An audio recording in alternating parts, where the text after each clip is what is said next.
I saw a city in the clouds. Friends you have there. It is the future you see. Future? With the release of Star Wars Galaxies Legends Bespin content, not to mention other servers adding their unique spin to a galaxy far, far away, it's clear that fans of Star Wars Galaxies are far from finished with their favourite MMO. Indeed, Star Wars Galaxies seems to have joined the ranks of games like Skyrim or BioWare's Neverwinter Nights, constantly being tweaked and improved upon by a legion of modders and enjoyed 24/7 by an army of loyal fans. In the final episode of this miniseries, we're looking at the future of Star Wars Galaxies. Just what can players hope for from the various emulation teams, and when will the dreaded takedown notices be issued from Lucasfilm and or Daybreak that bring the era of Star Wars Galaxies private servers to an end? I was going to save this legal question until last, but let's address it now since it's reared its ever-persistent head. Aren't the teams and players of Star Wars Galaxies on borrowed time? In the run-up to the release of the Legends Planet Bespin, one of the most frequent expressions of concern I heard from commenters was the possibility that this high-profile addition to the game would finally bring the server and Star Wars Galaxies emulation more broadly to the attention of license holders. Bespin was poking the wampa. Better to keep quiet. Enjoy the game under the radar. Don't shout about it or do anything that might provoke the sleeping behemoth that is Disney. Hey, steady girl. Hey, what's the matter? You smell something? Let's be clear, nobody knows whether legal action will be taken against any server, and the people who insist it will know about as much as those who insist it never will. The whole situation with the emulation of sunsetted MMOs is new territory. Very likely it will be different for each individual game. Wales Nostalrius, for instance, getting taken down, while City of Heroes' Homecoming server is in talks with NCSoft to bring back the game officially. When it comes to Star Wars Galaxies, let's look at the facts. Star Wars Galaxies EMU was running concurrently with the live game and was never asked to stop. It's now been running for many years without any action taken. While new servers have proliferated based on the EMU code, others have sprung up from a leaked version of SOE's original code. Still, nothing has been done.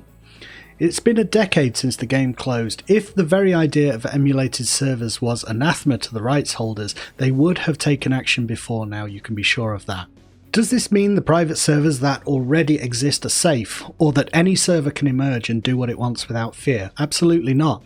One thing that would trigger action tomorrow is if anyone started making profits from their efforts. Beyond asking for donations for server costs, any hint of money changing hands would trigger the rights holders straight away, since anything that hurts a company's bottom line or makes a profit on the back of their property will find itself in the crosshairs. There's this phrase that keeps cropping up for me these days in relation to the YouTube work I'm doing, and this phrase, is the juice worth the squeeze? It's something I never really thought about when I was younger. I always put 110% into everything I was doing, regardless of the relative returns I might expect. I wish I'd been smarter than that, because sometimes you do have to think, are the results worth the effort? I wish I'd asked the question, is the juice worth the squeeze, more when I was younger, like these billion-dollar companies do when thinking whether or not to act against Star Wars Galaxies servers. Is it worth the effort and expense to go after these small groups of fans working on an abandoned game? What would that achieve for them?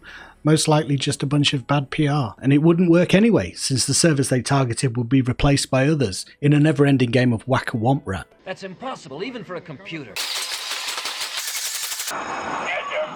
Could a server become so big that Lucasfilm or Daybreak could no longer ignore it? Possibly. If one of these Star Wars Galaxies servers blew up to the extent that it rivaled the Old Republic in terms of its player base, then I think we'd see some movement from the companies. But the likelihood of this happening is small, just like the community surrounding Star Wars Galaxies. And that's the truth. When we're in the midst of our hobby, surrounded by thousands of others who share our passion, we can develop a distorted view of reality. As we proselytise about our favourite game, we often feel there's a horde of potential players out there who would only be playing if they knew the fun we were having. But the truth is, the audience for Star Wars Galaxies in 2021 is small, and it will likely remain so.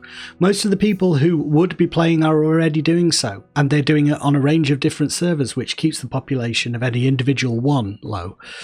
In my experience, I am the only one of my former Star Wars Galaxies guild playing emulated Galaxies. These are avid gamers, avid former Star Wars Galaxies players, but the fact is they've moved on. They don't want to play something from 2003, whether it's great again or not. They're interested in what's hot now, and frankly, that's the way most people are. But what's wrong with something having a small and dedicated fan base? Why do we feel we need the validations of hundreds of thousands of players? It was this mistaken line of thinking that led to the disastrous decisions like the NGE. If SOE had realised that Star Wars Galaxies was best when it focused on its modest audience who appreciated its eccentricities and its sandboxy nature, some of the worst mistakes could have been avoided. Let's not worry about this phantom player base of millions. Let's instead enjoy the game while in the meantime quietly mention to those discerning players that we identify that there are options for playing Galaxies in 2021. The one thing I keep coming back to if we really want to see this game find any new players is ease of access. The NGE servers are saddled with a broken FPS system and players must spend hours discovering how best to rebind their keys and controls so they can actually play the game properly. That's what spurred this whole thing on YouTube for me, doing Star Wars Galaxies videos, and it's still one of the most watched on my channel, how to auto attack and rebind your keys in the NGE server I was playing on.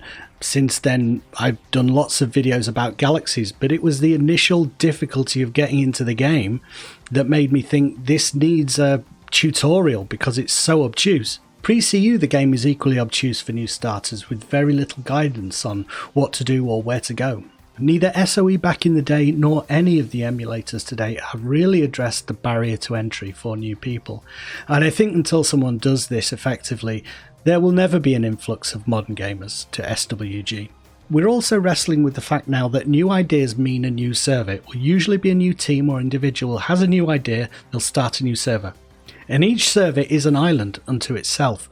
In the real world, competition may be the way the best ideas rise to the surface, but when the surface is this small pond of players, wouldn't cooperation be something to look at?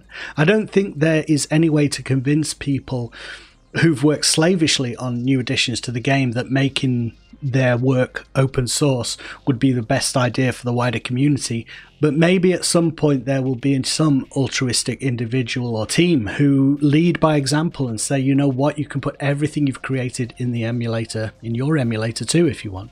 That's what Basilisk did. After all, that code is now free for teams to work with as they wish. So the future for Star Wars Galaxies emulation is bright, with plenty of people trying new things and passionate teams pushing the envelope. I believe there's scope for the community to come together instead of being pulled apart by their various efforts, and for one of these teams to take a leap of faith and say, look, come on, let's work together. Here's what we've done.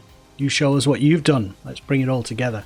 Until then, the players are spoilt for choice and we finally have not just one, but dozens of versions of our favourite MMO to choose from. I hope you enjoyed this series and found it informative. If you're interested in supporting the channel, you can do that by subscribing and telling your friends. Thanks for watching, and I will see you in the next vid. Bye for now.